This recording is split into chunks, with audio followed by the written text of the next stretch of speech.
இந்த உலகத்துல எந்த பெயிண்டிங் கான்ட்ராக்டர் கூட வேணாலும் வேலைக்கு போறான்.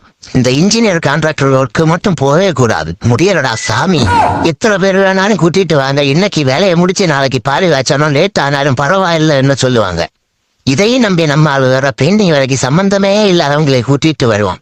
சரி போனா போகட்டும் சைட்டுக்கு கூட்டிட்டு வந்தா அங்க எல்லா வேலைக்காரனும் நிக்கிறான். அந்த பக்கம் பார்த்தா குத்தநாடு சோறு பூசுறாரு, இந்த பக்கம் பார்த்தா டைல்ஸ் ஓட்டுறாங்க, மேல பார்த்தா எலக்ட்ரிஷியன் உயரம் இழுத்துட்டு இருக்கான். சரி வீட்டுக்குள்ள போலான்னு பார்த்தா வாசல்ல ஆசாரி நிக்கிறான். வீட்டுக்கு ஃப்ரண்ட்ல பெயிண்ட் அடிக்கலான்னு பார்த்தா அங்க சவுண்ட்ஸுக்காரன் சீரியல் போட்டுட்டு இருக்கான். எப்படியோ ஒரு வழியா விழுந்து நைட்டு 1 மணிக்கு வேலையை முடிச்சு திரும்பி பார்த்தா இன்ஜினியரை காணும். மறுநாளைக்கு பாலி வேச்சுன்னு கூப்பிட்டுருப்பாங்க. எங்களை தவிர எங்க கன்றாக பார்த்தா கரையில துண்ட போட்டுட்டு போயிட்டு இருக்காரு. இந்த உலகத்துல எந்த பெயிண்டிங் கான்ட்ராக்டர் கூட வேணாலும் வேலைக்கு போறான். இந்த இன்ஜினியர் கான்ட்ராக்டர் ஒர்க்கு மட்டும் போகவே கூடாது. முடியலடா சாமி.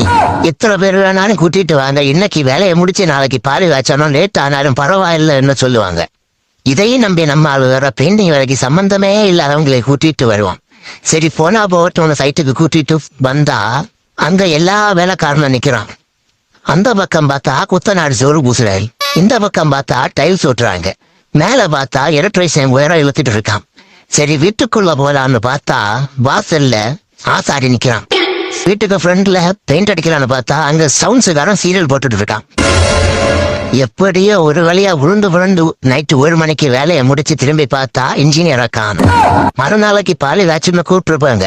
எங்களை தவிர எங்க கன்றாக பார்த்தா கரையில துண்ட போட்டுட்டு போயிட்டு இருக்காரு.